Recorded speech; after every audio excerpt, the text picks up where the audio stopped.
All right, so let's start another episode of I'll Call My Guy. I have one of my favorite people in the world here, which is Chef Prasad, my Indian brother from another mother. Yeah, We met. I'm trying to remember when we met.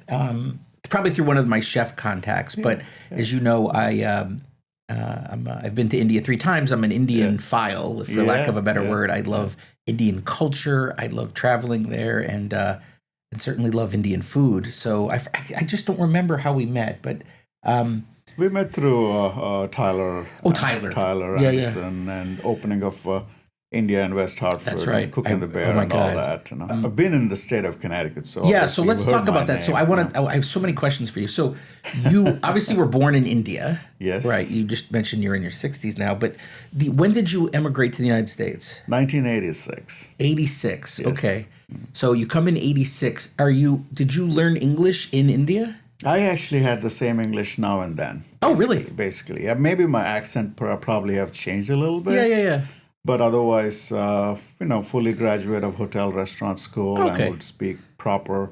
Actually, probably I always said like my grammar is probably better than many That's people right. would do. A lot of my friends I grew up with it is. Well, you were educated like a global citizen, right? Like, Well, we had the influence of British, oh, so right. British ran a lot of our schools. So For when good or for bad, for right? good or for bad. So So they and you grew up in. Let me see if I remember. It's Calcutta. no, city of Oh, Hyderabad. Hyderabad. That's Yes, right. Okay, that's home of biryani rice, home right? of the biryani. Right. I Yes. remember that. Right. I know that's one of my favorites as well. So you grew up in Hyderabad. Was it a traditional Indian upbringing? Oh yeah, very much. Very small family.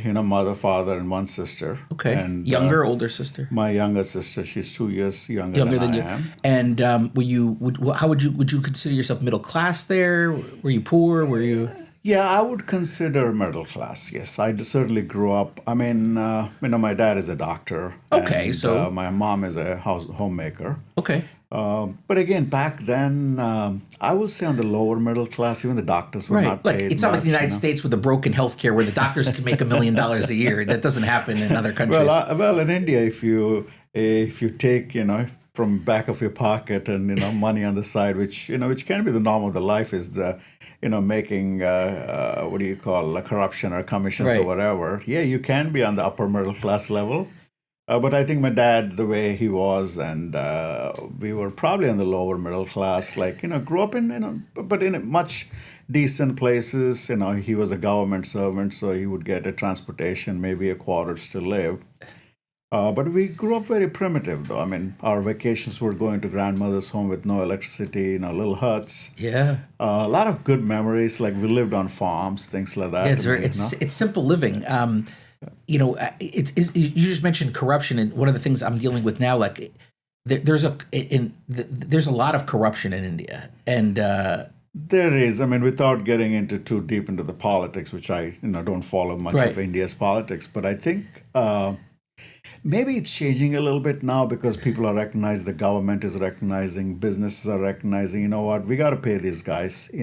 One way or another form. So probably a lot of things are changing. yeah, I yeah, don't want to bad name a country where I come from, right, right, yeah, but I think that was kind of very normal. Like, and yeah, if you're a lawyer, like for you are, and you're a famous lawyer, so to come and see Rich, I probably have to see Sammy downstairs or somebody on downstairs and give her a $10 or a $20 for yes. me to just to come and see you. Otherwise, I can't get an appointment for you. I've had divorces where we had Indian properties. I even have one now, and there's like a whole like you have to worry that your lawyer is not being paid by the other Oh, side. 100%. I mean, we've actually had a case. I mean, my dad had a case which he bought a land next to the one of the homes he owned where we were living.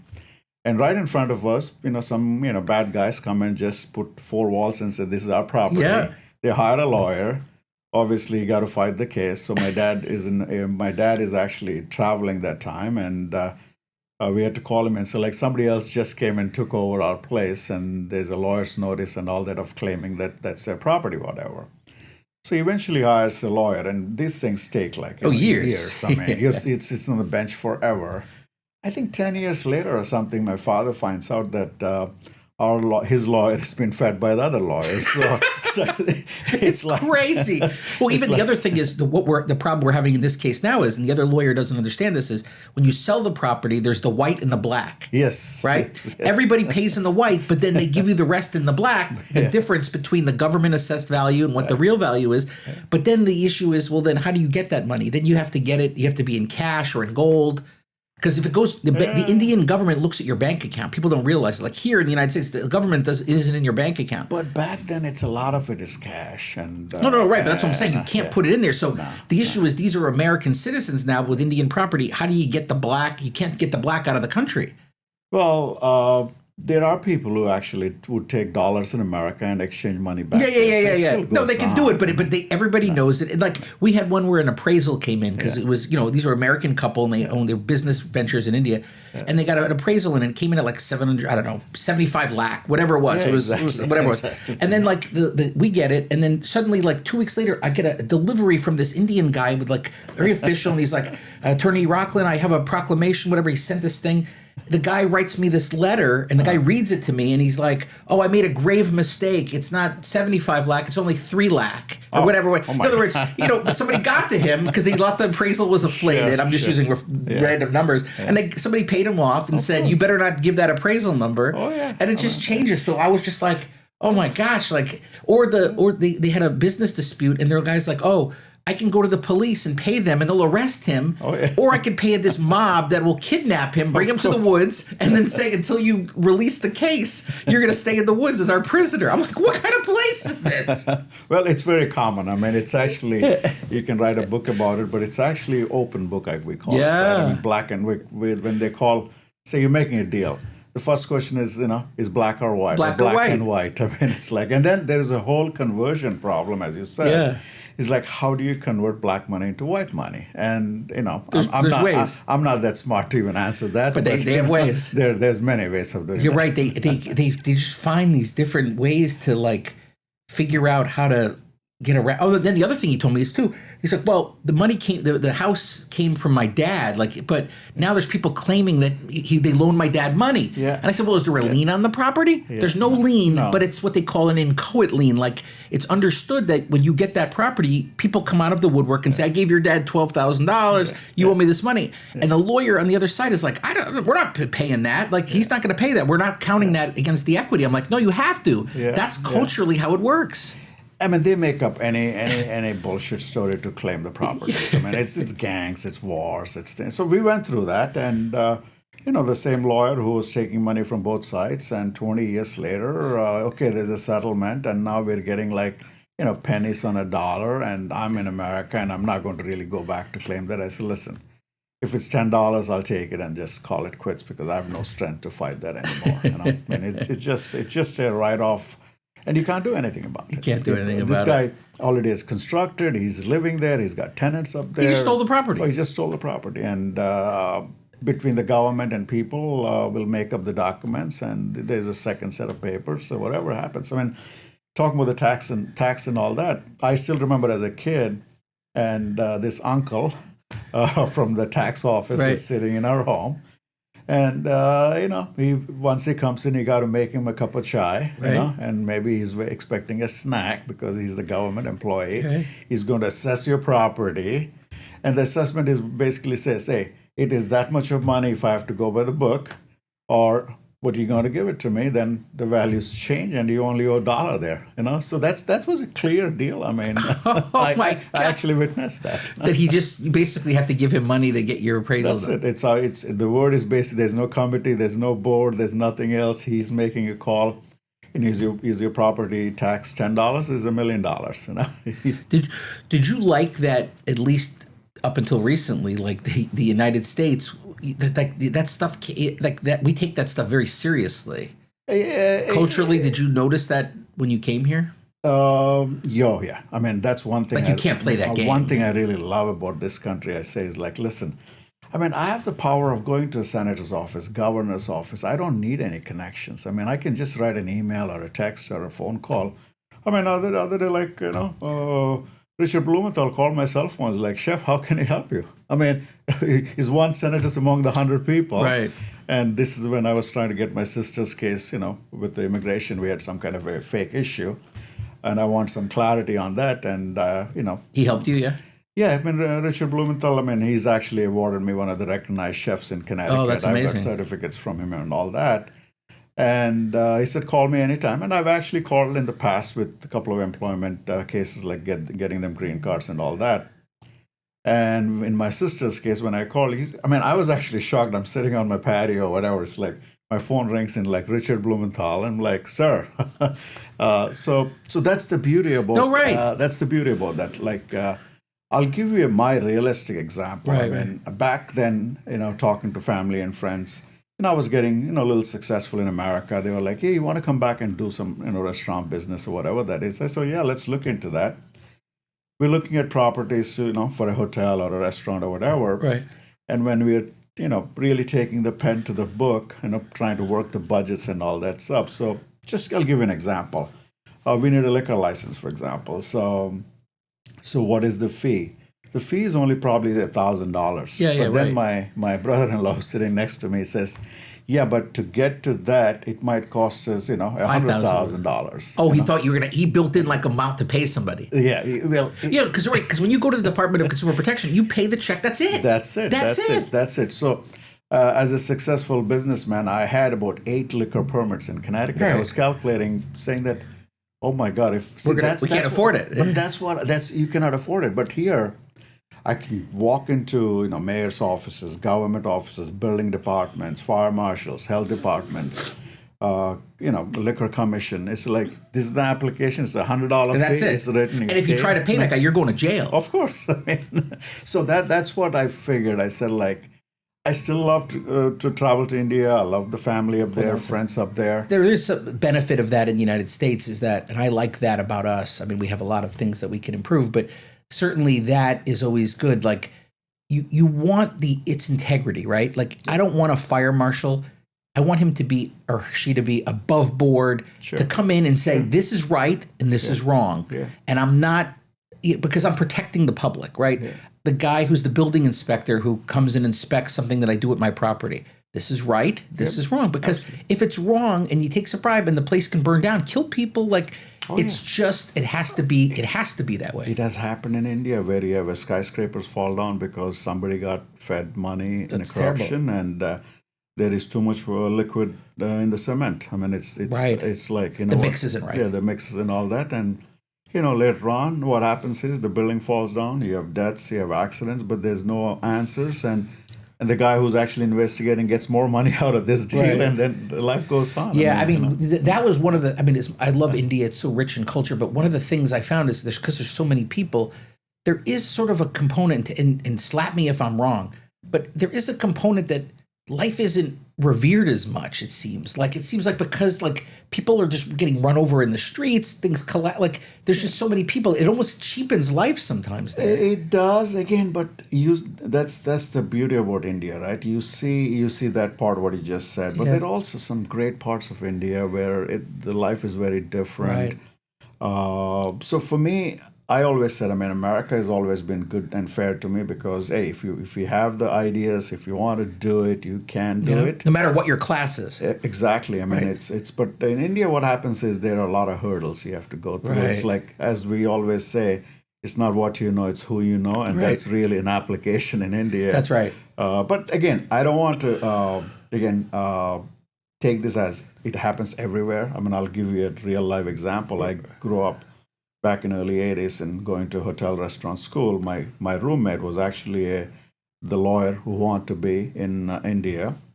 And it's kind of, he also went into an IAS position, which is, goes to the highest jobs for if you want to get in police and, FBI, things like that. So he, we were good and bad students. We had a lot of fun, all the stuff growing up because he's trying to be a lawyer, I'm trying to be a chef or whatever. And he stays back in India. I come here in 80s, and probably I get in touch with him in early 90s, something like that.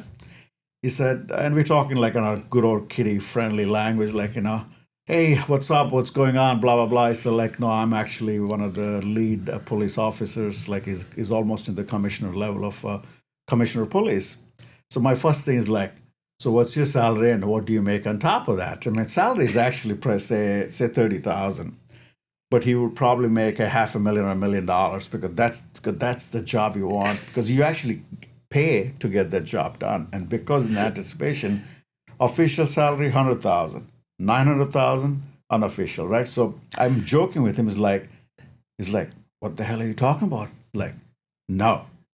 And I said, like, I'm sorry, man. I said I can't, take things in common for everybody. And my expression was, no, what are you making here and what are you making the other way money? And he says, no, Prasad, it's not like that. So when he said, but I'm coming to America, I'd like to see you. So when he comes in here, so I had a real conversation with him. He said, listen, I fight corruption, and this is what happens now. He's a very talented guy, tall, 6'6", daring, good police commissioner, whatever his jobs were in different places. So the minute he goes against the government, the minute he went against other departments, guess what happens? 3 months later, he's transferred to another place. He's pushed out. And he goes there, he's doing the same thing, he gets pushed out. He got so badly treated, and eventually he says, listen, I'll keep fighting, but I don't think I'll win, but I'm going to fight. And he just fought and fought, but he got transferred every 6 months from one place to, from a traffic, he gets into crime branch. From there, he went behind politicians, he went behind governors, he went behind everybody. And he almost became like one of the most India's wanted guys, where a mob could hit him. And fast forward, I went back to, he came here, he spent some time, went back to India, and I actually saw the treatment he gets as a commissioner of police. I'm walking with him with, 14 people gun saluting, and he takes me to his house, escorts in the back and all that. And we have a real life story. I talked to him and said, listen, I am totally against it. That's the reason they made me finally the commissioner of a city, because they can throw me out in 6 months. And he's still young. I mean, he's still, a good-blooded guy. So my story of explaining this, because of course India can have a lot of corruption and a lot of things going on, but I think there are individuals who are trying to make a big change. And this friend of mine is a big hero. I mean, I look at him, I say like, I don't want to believe it, but I actually, saw it firsthand that how he runs his city. Wow. And so they're good What's a people great story. too. What about the this concept? And then I want to get back to some of your personal stuff, but Sure. this concept in the United States that, like, for instance, Bill Clinton, good president, Yeah. he was raised by a single mother in rural Arkansas, poor, Sure, right? sure. And he rose to the leader of the free world. Sure. Is that possible in India? I think it is. I mean, if I hear stories from Mahatma Gandhi stories into current Prime Minister of India Modi, apparently again I'm not deep much into politics, but knowing some of the history of the current Prime Minister Modi, what I heard, he was a chaiwala. He was selling tea, like a cup of chai on the street, basically. I don't know about his personal family background, but he did not grow up, not Oh, even so it's lower middle possible, class. yeah. He's poor. I mean, somebody selling, tea on the street doesn't mean he's poor, but that's how he started. So I think it's possible. I mean, you can always, based on your individual personality, but there are a lot of hurdles. And obviously, he's successful. He's a convincing guy. Probably went into elections, and I mean, even elections there's so much, corruptions and so much in buyouts between groups. It's a great democratic country, but you also have, small parties can join for corruption to the big parties, make the majority to get the country under control. I mean, there. So to answer your question, I mean, yes, it's a rarity, but I think you can work hard even in India. The economics are pretty solid. I think the money is there. I mean. Like, for example, one of the India's richest man is Mukesh Ambani. He's probably worth $100 billion today. Wow. And lucky me, he was one of my biggest fans, and he was my client, big time client in New Haven, Connecticut. Oh, really? What was he have a kid at Yale or something? Yes, she went to Isha, is settled in India right now, and she's another successful businesswoman with the family business. And their, go-to point was me all the time. And he's a vegetarian, and Oh, so when he came to town, he would call you? oh yeah, I mean all the time. I think if he stayed in Connecticut, I was the only one who was feeding them. Pretty Oh, much. that's amazing. Yeah.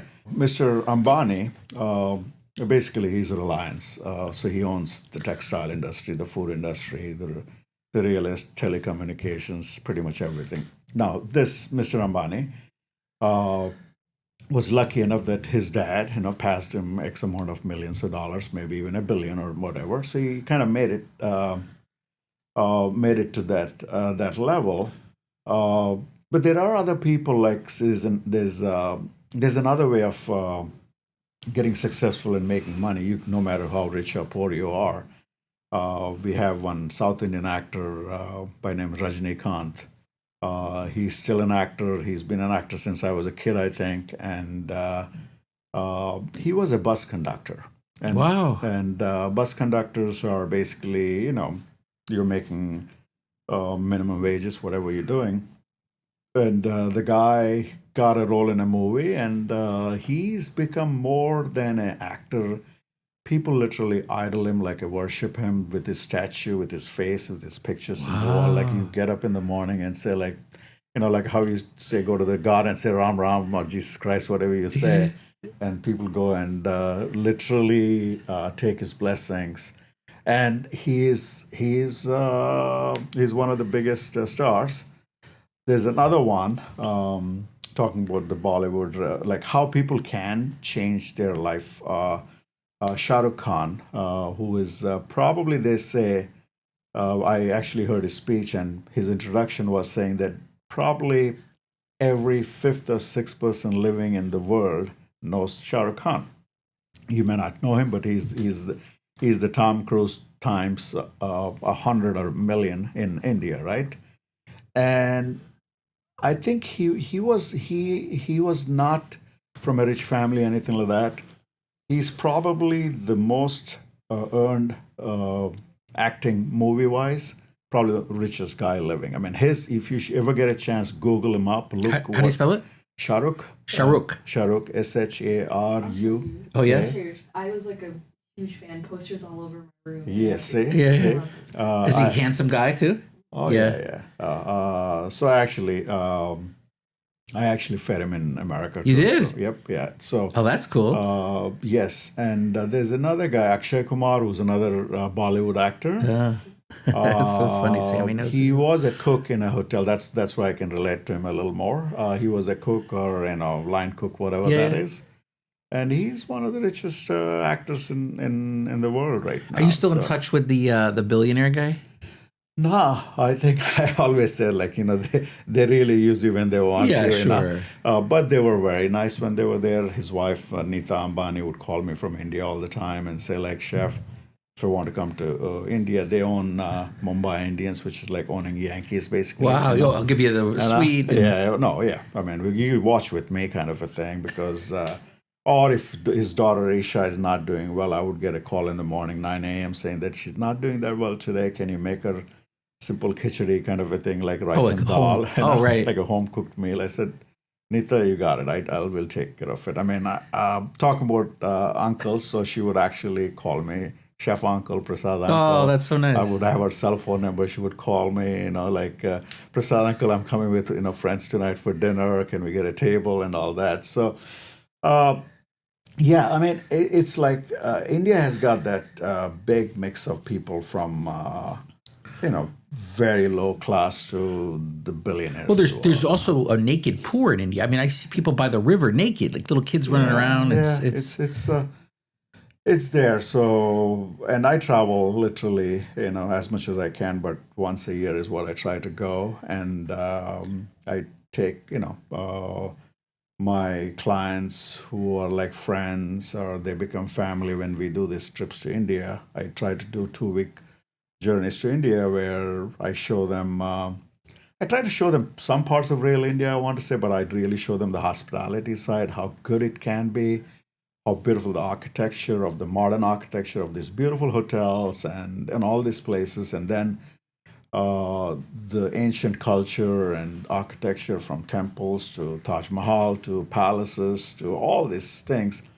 And sometimes we run through, I literally take them into, sub lanes and show them like this is a cafe here for like 100 years, 200 years. And then there's other streets we have to walk through that. And that's when people see like, oh my God, it is like, you see the poor people and things like that. It's like I said. I mean, I always try to be, kind of funny and say like, hey, you know what? I go to New York City, I see that in subways too. It's so funny.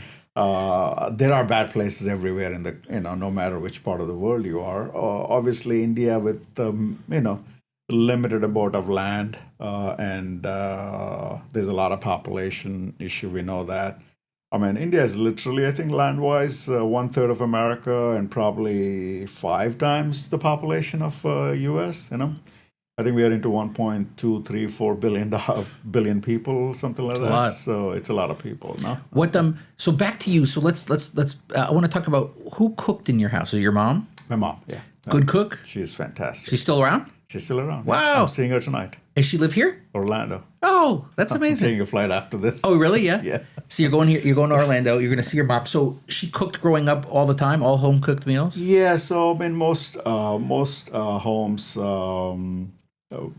Back in the day, the man was the breadwinner, Right, sure. and Traditional family. and so she would learn from her mother. I actually remember, my grandmother and her mother. So I kind of have a big chain of thoughts from food wise, and I always liked food, I guess. Yeah. So she was, my mom is a sibling of 9. Wow. And obviously, most of them are good cooks at home, but your mom is mom. And my mom, I think, had that special hand of flavor and freshness and the spiciness, what I look for in food. And I'm a big addict of her own food. So she, not only me, but most of my cousins and things like that would actually come and enjoy her meals. What's your favorite dish that she made as a child? It could be a couple of things. I mean, one thing would be a simple plain rice and dal and some ghee, butter. Simple, and it's like how the way it's mixed and how the way you right. You can get that you can do a dish like that can either be done awful, or like blows your mind for life, right? And it's just the temperature, like how you fold it in, right? Perfect amount of salt, right? The ghee kind of It's so funny. My grandmother used to make a dish for me, and hear me out. It's delicious. But do you know what pastina pasta is? Like the little tiny. I think so. It's almost like porridge consistency, right? So it's like little tiny stars almost, right? And so it's an Italian, but this is my grandmother's Jewish, but she would cook that and then put salt and butter in it, right? Yeah. So it's almost like a porridge, but it's a pasta, but it's so small. And then she would fold in cold cottage cheese into it. Oh boy. Wow. Man, and people are like gagging about it. I can eat it every day. Yeah. And it's just and because the cottage cheese stays cold and you with the hot pasta, so you get like the two textures, and then the salt and the butter. It's like one of those dishes you're like, oh my God, 3 ingredients and that's all. This is basically the same thing, like dal chawal, which is basically lentils and rice kind of a thing. Now, also, I mean, one of the reasons we kind of used to that or like that because we couldn't afford to buy meat on a daily basis, things like that. So.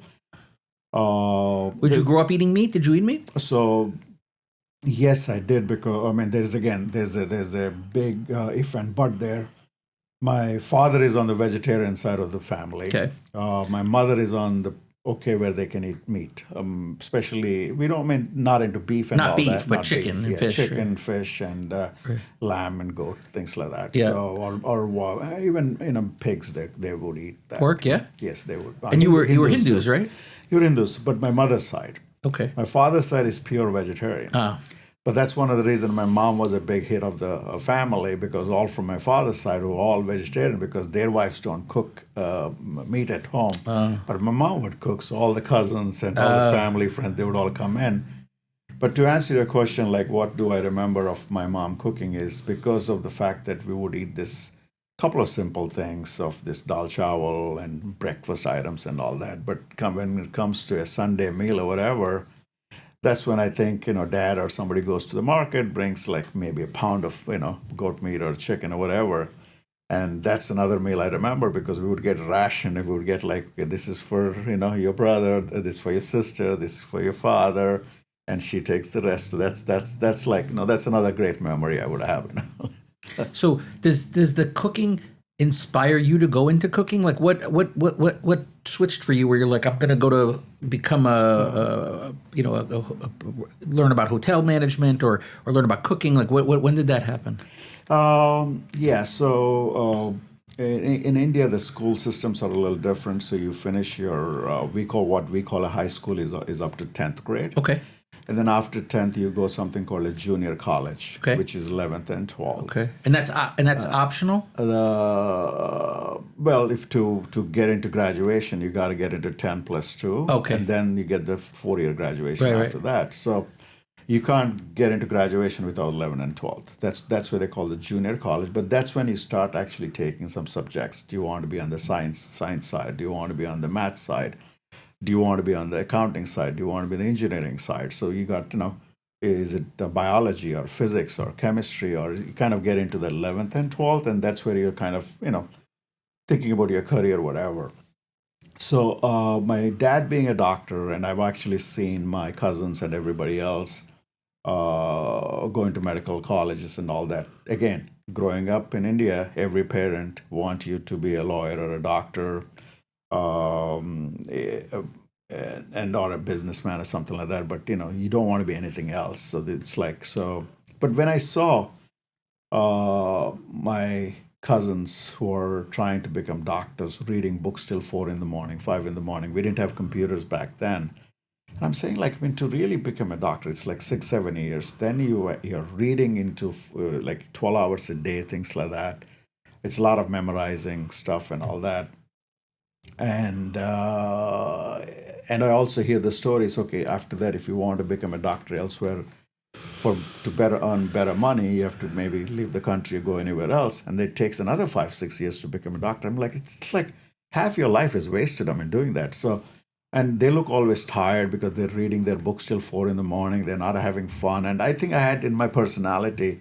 I just want to have fun while I go to college or while what my life is going to be. I don't know what I want to be, but I think growing up, I saw my mom's food and I liked food. I thought, and the fad, the new fad, like saying that hey, there's a hotel, restaurant, schools which can actually give you hospitality, but also they're a lot of fun because you're in the social side of the lifestyle of going to hotel school.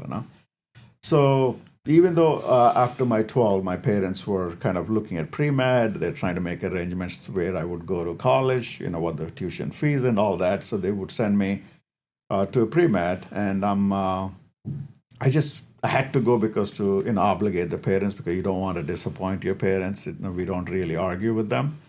Uh, I said, sure, I'll go there. And then I felt like this is just waste of time and money for me. I'm not really doing it. So I got to probably be honest about it.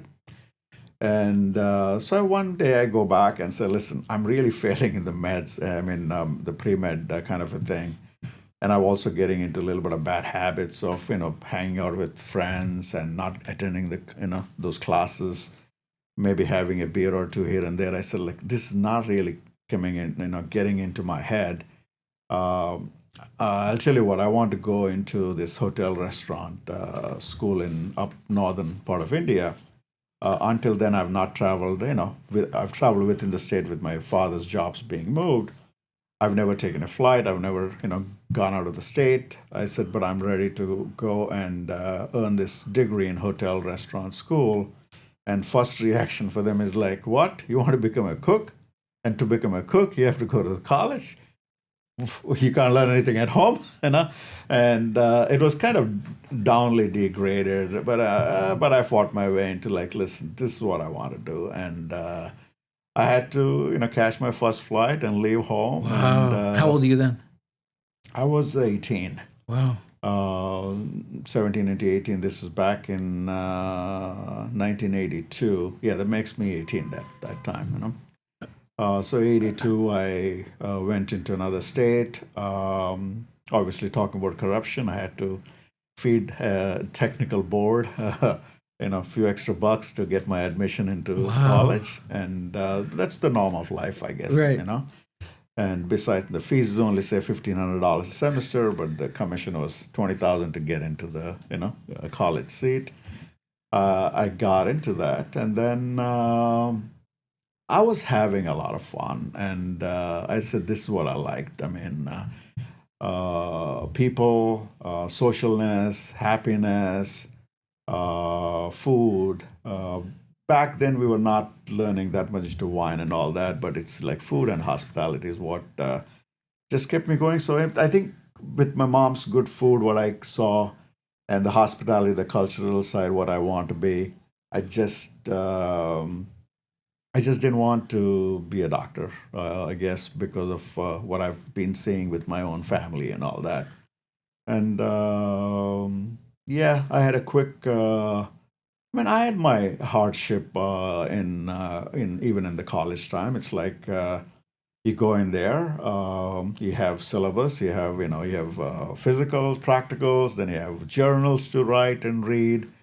So I had my challenges back then. This is like a 3 4 year degree program, and now you're all of a sudden you're staying in a, you've been living at home now. First time you're living, another room with a roommate or something like that, and then uh, I picked up a quick job while I was doing this in another hotel, and I think that's where I started really liking the hotel food, restaurants, and college. So second year of my college, I kind of clicked very well. First year, I was kind of a bad student, where I was almost stopped from going to the exam after the first year because you didn't have enough attendance and you're not the greatest student. So now that's when actually it scared the hell out of me because now my parents are paying the fees. Oh boy. What am I going to tell them that I'm not going to pass first year because I'm not able to go to the exams? So whatever the money I was working in the hotel job, so I call a few friends. I said, listen, I can't take this. We got to have it because technically they disbarred me from attending exams and it's already over. The exams are done. And here I'm like, I can't go back to my parents and say like, Yeah, they'll kill you. like, so back then I think a friend of a friend of a friend, whatever, he said like, what are you talking about? I can get this done. It's like, what do you mean? Exams are done. These are state exams, so of course I need X amount of money. I said, for what? I said, we got to pay off somebody. So I make my little pocket money put together. I said, here is the money, and next thing I know, I was called to attend a special exam and get my first year pass.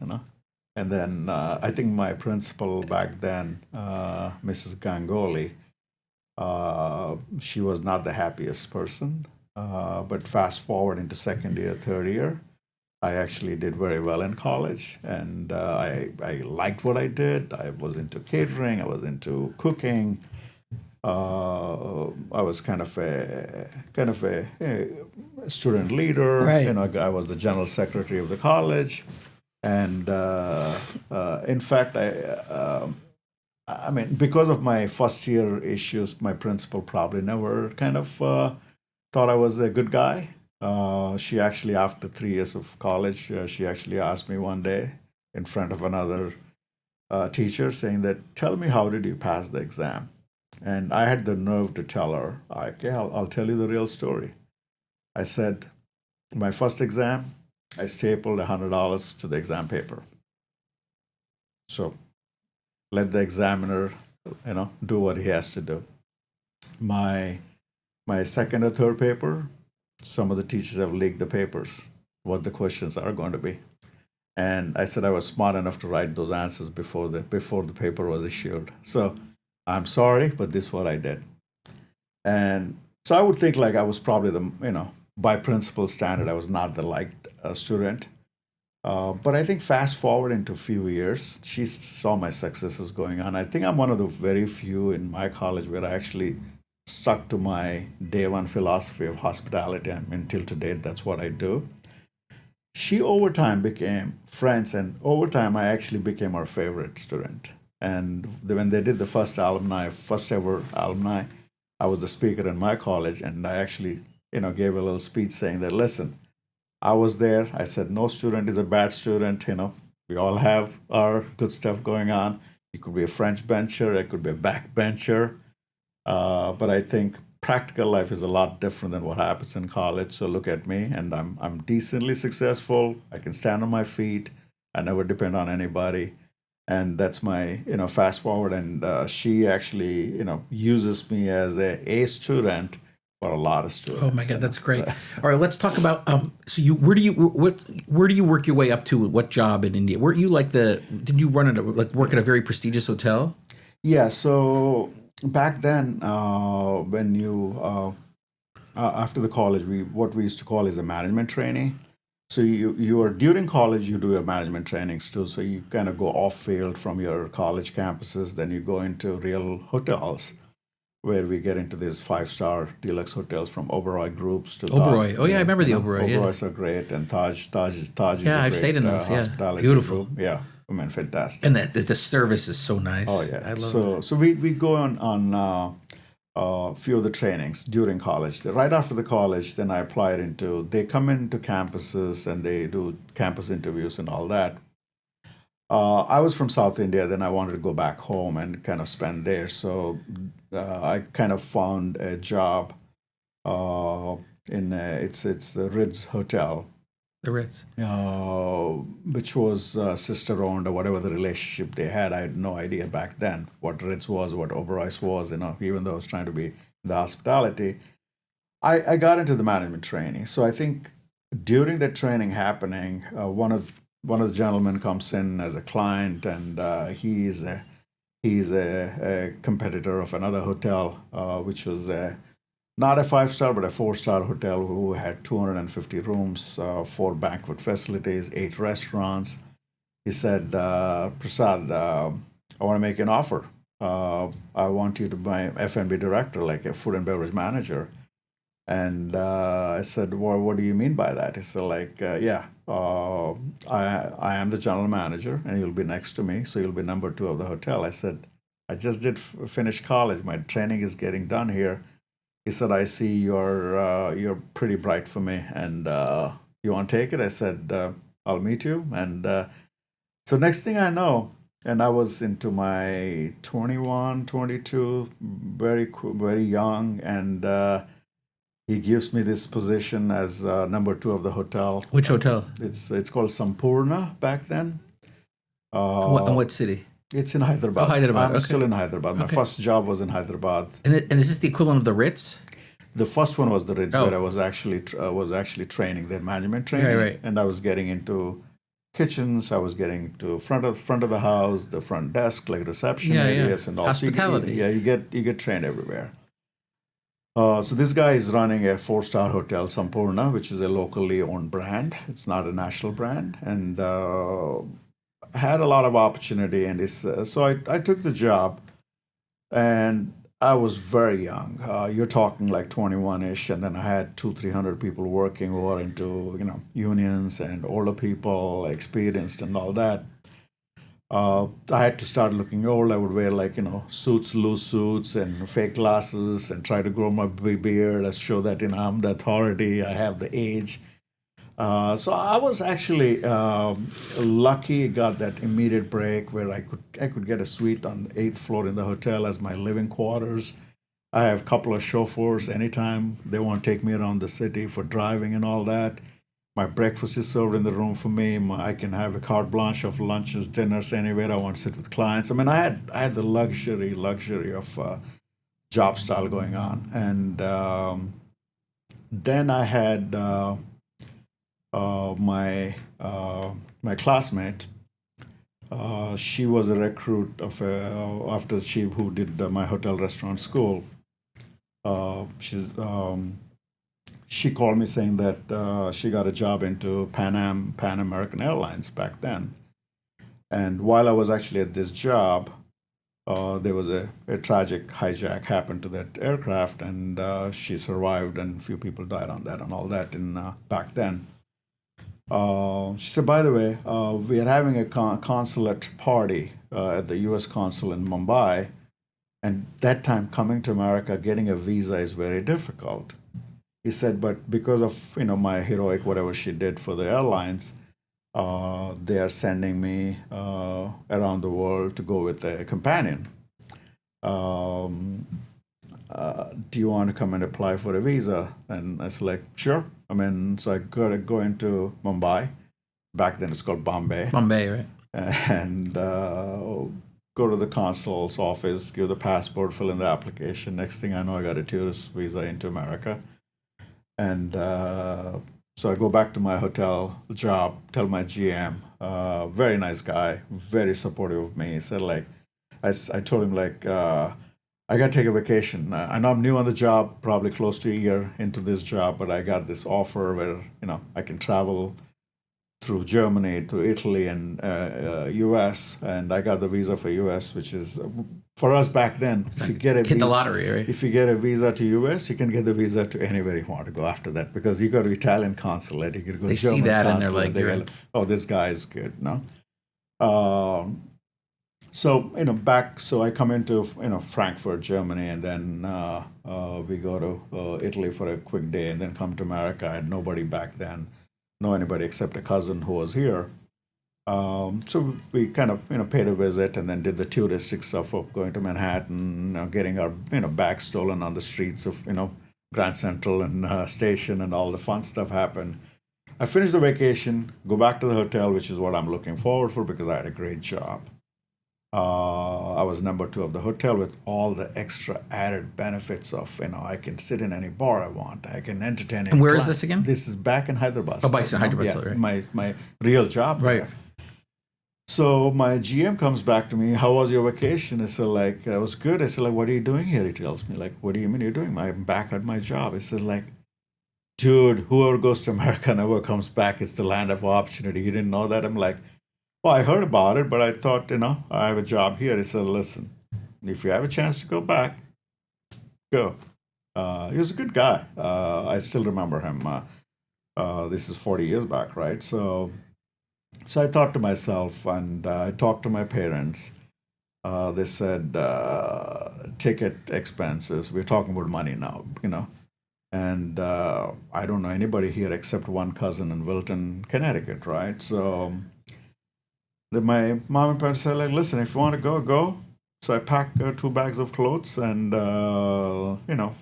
they probably made a small arrangement to tell my cousin, give him $100, $200, when Prasad, comes there, and I come here, and now I said, like, now I need a job. So my business classification was tourist / business. My visa classification was a tourist / business visa, B1, B2, they call it that time. So I come here, and now I'm used to this, wearing suits and white collar, blue ties, red ties, whatever I was doing. I come here and I start calling Four Seasons, Garden City Hotel, saying that, hey, I'm a graduate of hotel restaurant school. This is what I come to America. I need a job as a food and beverage manager, general manager, hotels, restaurants, whatever. So nobody really looked at my application. I think basically this kid is brand new and has no experience or no American experience, I call it. And it was not easy. So none of my dream jobs, what I would say, that I would be getting into a hotel, class, like a 5-star hotel. First and foremost, when I was looking for 5-star hotels in America, New York at that time. When you see Waldorf Astoria, Four Seasons, for me, they didn't look like 5 stars. They looked like a finer hotel, motels, whatever, because I'm used to these luxury hotels where I've come from. Right. But again, nobody wants to look at my application. So I said, I'm going to have a hard time. So I started calling a couple of Indian restaurants. And this is the same week, the first week I'm talking You're in about. Wilton. Huh? You're in Wilton. I was in Wilton. For people that don't know, Wilton is in Fairfield County. It's a posh area, yeah, very nice, wealthy area. You know, my cousin is a doctor, he's Right. an anesthesiologist, Right. and he welcomed me to stay a couple days or a week or whatever. But I'm not one of those guys that can sit at home. I Right. got to do You something. gotta work. And I call through his connection. We get through one of the. See, I'm from India. I always think like I can't call anybody direct because in India we don't call anybody direct because nobody really gets hold of you. You have to go through connections, right? I mean, so. That's I mean, interesting culturally. Well, because you're mentally fit. Well, here, for that, you just know? call the person. Exactly, Yeah. exactly. But I didn't know the process. You didn't know the culture, yeah. So we're calling, my cousin's friend of another friend to another friend saying, "You have any connection? Do you know anybody?" So luckily, one of the doctor in Staten Island said, like, "Oh, I know this restaurant called Akbar in Long Island, in Garden City. I'll make connections." So so I get a connection and I go there thinking I'm wearing my tie and suit, like I'm going to be the manager of this restaurant, I run the business or whatever. They said, "Yeah, we have a busing Oh gosh. busing job available for you." I'm like, I think it took me 30 seconds, swallowing and like. Wow. I said, yeah, sure. But As a busboy. yeah, and I mean, I don't have accommodation. And you can't. And Wilton to Garden City, you can't No, I commute can't there. go You back can't then, do- especially there's no Yeah. there's no public transportation do or it. anything like that. So where do I stay? They said, yeah, we have kind of a 1-bedroom place. There are about 8 people there, and you'll be the 9th or the 10th. And back then I was, what's my salary? So there's no salary. They said like it's an hourly, and we might give you 30, 40 hours, and it's $2.35 per back then as it's hospitality minimum wage, I guess. So, and plus you make some tips, And we paid for your where to live. Yeah. That was another story, So, but anyway, I took that job, and I was the happiest busboy. I had this first plate technique where I can build up plates on my hand. I was young, I was strong, I loved America, I wanted to be successful. That is a crazy. I never knew that. So wait, you went from like being so high up in the Oberoi and working at the Ritz to being a busboy in America. Yeah. But you know what? I mean, I actually thank that today because if I was not what I did when I came to America, my attitude towards people would have been probably different. I'm not. But when did you start cooking in America? So on the same job, what happened was I was almost like a threat to the management too, because I was very well qualified. I was smarter than many people. But even during the break time, I didn't know anybody, right? So I'm staying in this company quarters, so-called. It's cold outside. I'm not used to wearing, winter clothes, gloves. Right. I didn't come with hats and things like that. Maybe we had one jacket, maybe back then. During the afternoon break shifts, what we call, because we open for lunch and dinner, there's like afternoon things don't happen that much. And I didn't know anybody to go. I didn't have transportation. I have no car. So this is like 4 weeks into the job, or 3 weeks into the job. But I would go into the kitchen and start helping the kitchen guys. They're like, because I'm actually free labor at this point, and who doesn't like that? Right, chop these vegetables, exactly, whatever. Or wash some dishes. Right, whatever it is. I say, what, I'm bussing, so I'll wash dishes. I'll cut chickens, or whatever I would do. So I was helping the prep and all that. But first thing, this is what I did in America. I took that job. I kind of went to the quarters, 1-bedroom quarter for 8-9 people, where my floor mat was basically next to the bathroom. People would literally cross my body to go to the bathroom at night if anybody gets up. And I think 2 weeks into the job, there was another guy by name Kaul who was working in this job. He came from Kashmir in India, and he's been there for a while. I said, how can you live like this? I said, we didn't leave India for this lifestyle. Right.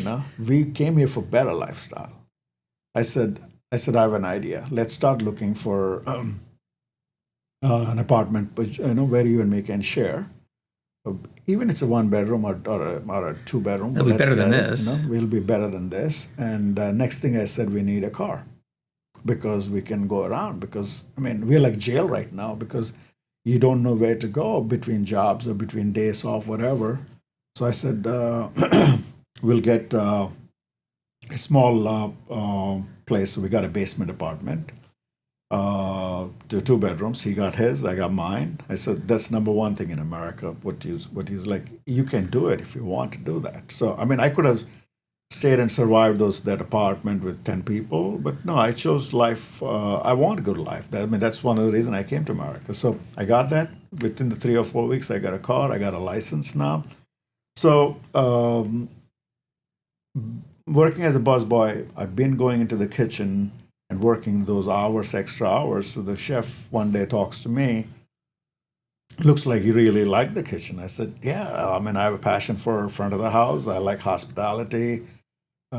Basically, I've done all this. I mean, I can do any part of the job here, but I do like food. I do like the kitchen job. So he said, like, let me talk to the management and get you back in the kitchen. So that's how he got me into the kitchen. And these guys were opening a restaurant in New York City. This is in 1986 into 87 now.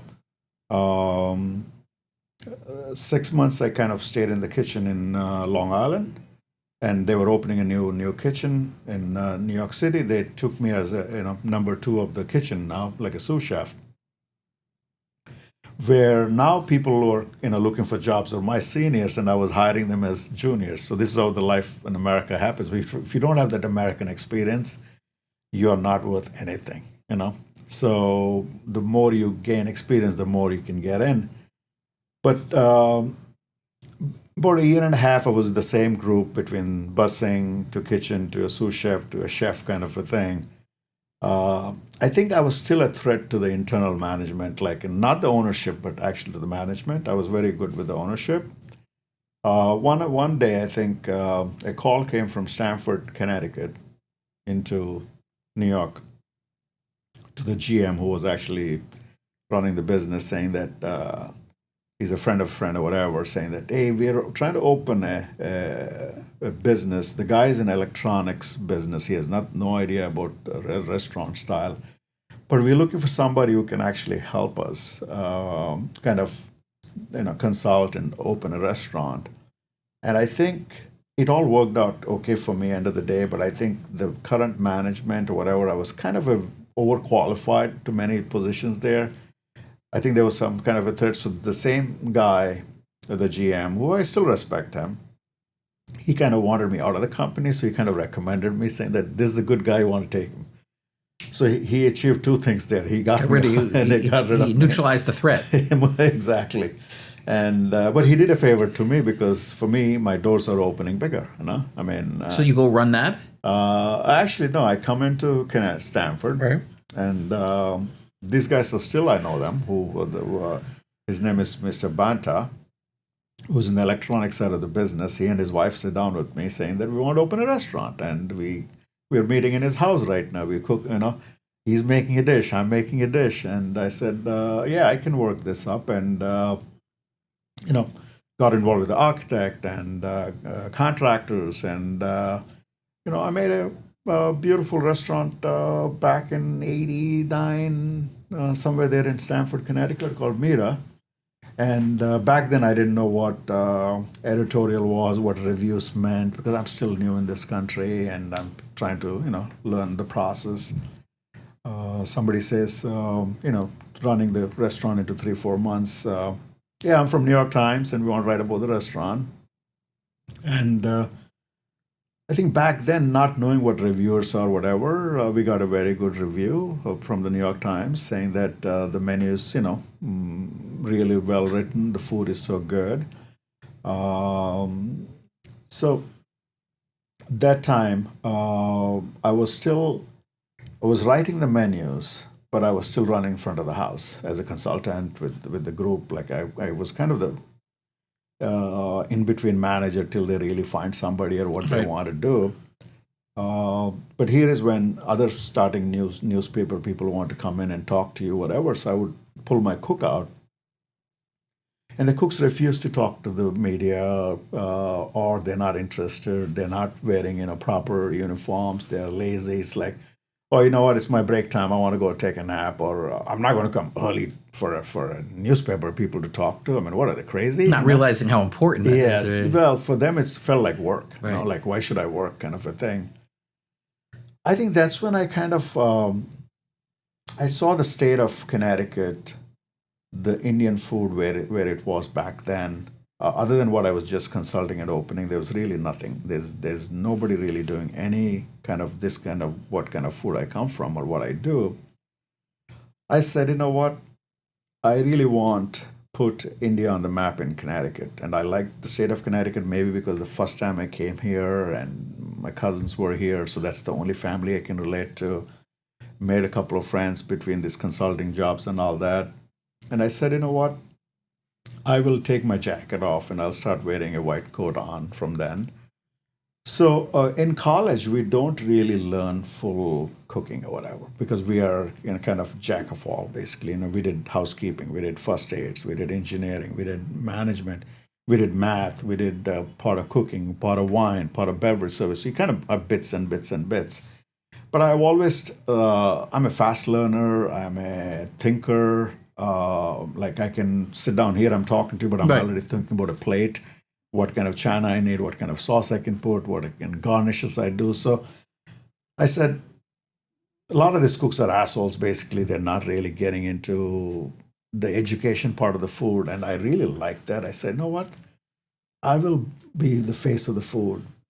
And that's when I started putting on a chef coat and still want to be the big guy who's the overall in charge because I like responsibility. I mean, like you give me this office tomorrow, Rich, I'll say like give me the keys, take a stroll and come back. I'll run the office for you. That's kind of my kind of life, what I go with confidence and my passion, my vision, and I have certain picture in my mind, and that's what I did to a couple of restaurants where I was actually working. There's another restaurant in Georgetown, Connecticut. Was my second consulting. Georgetown, Connecticut. Where's that? Near Reading, Wilton. Oh, it's like a hamlet of a certain town. It is, yeah. Okay. Beautiful town, and I live close to Georgetown. Even I never heard of that. Okay. Yeah, it's. Well, Georgetown's a part of what city? Do you know? Wilton. Oh. Part of Wilton, part of Reading. Part of Reading. Part of Ridgefield. Part of Ridgefield. They go into all this, no? But actually Georgetown has. They have a fire district. They have, but they go through mostly Reading. Yeah, because we live in Unionville, which is part of Farmington. It's like that. All right. So as we wind down, though, I want to just fast forward to where we are today. So today you have a restaurant in what city? Today I'm in New Canaan, Connecticut. New Canaan, and in Connecticut, in New Canaan, I've been there 25 years. So that's kind of my home base. But your restaurant now is Prasad Kitchen. It's called Chef Prasad. Chef Prasad. Yeah. And it's a full service restaurant. It's a fast forward after, as you said, after having multiple restaurants throughout Connecticut. I've been always in New Canaan since 1999, right? And that makes it 25 years now. So Chef Prasad is a very unique boutique restaurant where we are actually open for 7 days a week for your normal catering, delivery, and takeout business. For dining in, we let people come in on a communal basis only on the weekends, on Friday, Saturday, Sunday nights for 3 hours a night. That's it. Otherwise, it's takeout and catering. Otherwise, takeout and catering, and I do a lot of events there. So I do a lot of private events, a lot of chef collaborations. I bring in the best of the best chefs to work with me, and it's kind of I made it more personal with my own name attached to the business now. So in my little dining room, which is very boutique, very very pretty. I have a full kitchen, like a domestic kitchen for myself. All the spices displayed, a lot of counter space to work. So every chef and cook, comes and looks at like, oh my God, look at this. This is a very colorful kitchen. We have a full commercial kitchen in the back where my guys work all the time. And I tell them, that's your space, this is my space. So nobody comes in my space. Right. And I have that. And in addition to that, me being crazy as crazy. Yeah.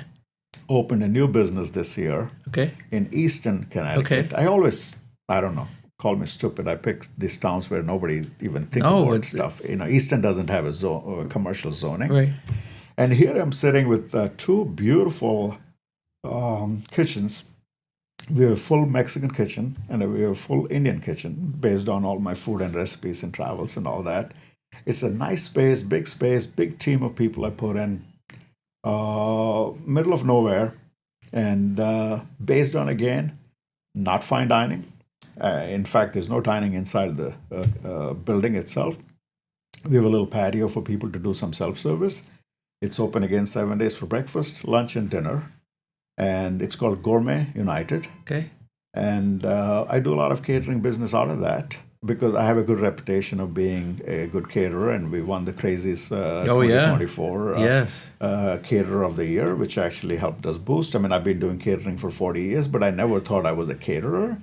So kind of, life evolves and you take your own direction. And I always say I want to be a step ahead of the other games, right? I mean, I open fine dinings. People have copied the menus, the design, they come into that. I said, you know what? My competition is my own creation, so I got to be more creative. Right. So I make a very unique business style now, where I'm a consultant, I'm a travel chef. I work with the Biltmore Estate in Asheville on a regular basis. I'm the only consultant they ever had. It's the biggest house in America ever built. So my immigrant story, what I just told you about the 1 bedroom with 10 people where I had no house to call it. Now I'm actually friends with the largest home of America, the Biltmore Estate. Mr. William Jr. Cecil and his wife, Ginger. We know personally each other. We can toast to a glass of wine and sit and have a meal together. Wow. And I get paid to go there. Oh, that's amazing. All right, final question. This is amazing because one of the things we were doing, and we're going to have to do this, is we're doing restaurant reviews. We're going to collab, so we're going to come down on the weekend with Rex and with Sammy, and we'll set up a camera, and then we're going to taste test some stuff. Beautiful! 3 best dishes at your restaurant. Oh my God, that's like asking you your three children. 8 children. All right. Give me some of the top dishes. Then you won't have to call them favorites, but that you should get if you come. Well, my personal favorite has always been a biryani. Yeah. Which biryani? Technically, I would love to have a nice, tender goat biryani. Oh yeah. But I can be satisfied with the chicken biryani. But I mean, if I come to your restaurant, what do I get? Goat biryani? Do you have it? You would get goat biryani on special orders. Okay. We do that on that. So when you're coming, we will definitely have a pot of biryani where you'll get to open the whole pot by yourself. And the classic butter chicken. Oh, Man, sure. You can't take that out of that. Yeah. And then maybe we'll make you, again. I love vindaloo. So we'll make you a good vindaloo. How about this? When you come with your crew there, we'll actually make some food together. Oh my gosh! And that would be great. Yeah, Let's do it because like a quick. Because we're starting that now with the person who runs Hartford Has It. We're reviewing restaurants with her. Wow. But I'd love to do this because Rex keeps asking me about your restaurant. He's obsessed with you because he has a Chef Prasad. You gave him an apron years ago, Yes. and he's like, "When are we going to go get there?" Because he loves Indian food, and he's the kind of kid who'll cook and he'll eat anything you put in front of him. Ask him to bring his apron on. Oh my God, he'll love it. And probably we'll give you some lamb chops. My menu. Oh, your lamb is to die for. Yeah, my God. Well, Prasad, thank you. You're a dear friend and such an interesting guy, and your food is. And I know everyone tells you this, but it's. I'm not blowing smoke up your ass. It is fantastic. It's like I went to, there's that restaurant in England. I took my son. He wanted to go to Dishoom. You know Dishoom? Yes, I know. Right, Dishoom. Which is fantastic. We were in Manchester, England, the Curry Mile, and there's a place that does stuff with coal, like they roast stuff on coal. You know that place? And we both even said like this Prasad's food is good or is better than this stuff. Well, I'm blessed. Yeah, blessed. You're a good dude, and I'm honored to call you my friend. And we're gonna make that happen. We'll come down. We'll pick a weekend night, and we'll come down with the crew, and we'll film everything and put it out there, and so people can see the quality of the food that you make and how flavorful it is and how it's from the heart. And I look forward for that. And I think when you started, talking this episode, you said that you've been to India and all that, and somehow, and we have had this talk many years back. And somehow when I hear your name or when I see you, I always relate to you almost as an Indian, buddy, like, and I'm from India, because something about that, I don't think you're as a white American guy. And I somehow, even driving in here, You go to see your I Indian feel like friend? I'm seeing my Gujarati buddy Rich. Yeah, Pankaj Bhai. Pankaj Bhai, like Richie Bhai. Richie Bhai. Yeah, they call me Pankaj Bhai there. Yeah, that's so funny. Yeah, I do. I'm telling you, when I go to India, it's like, and my wife doesn't understand it, but I told her, I said, I feel at home there. Yeah. And I'm like, and in Surat, I'm the only white guy, right? So people come up to me, and it's you know what it is? Yeah. There's an authenticity to Indian culture. Yes. Yes. That, to me, it resonates with me, because I am, and I talk to Sammy about this all the time. If I see something like LinkedIn, I hate LinkedIn because it's inauthentic. Yeah. If something is inauthentic, I reject it with a passion. Yeah. And if I see something that's authentic, I gravitate towards it because it's real, it's true. It doesn't betray my person. So so I agree. I'm an Indian man at heart. That's the culture part. The culture is so rich. So rich. So rich. And I'm an Indian guy at heart. And my son loves that stuff, and he's begging me to go to India. And I told him when he's 12 or 13, we'll go. Because, I told him to take, it's 12 or 10 or 12 days, and it's a whole thing, but I'm going to take him. But for now, we'll get the Indian experience at Prasad Kitchen. So I look forward for that. Thank you, brother. Thank you, man. Yeah. Fun. Thank you. Awesome. Great. Thanks. Thank Fun. you so much.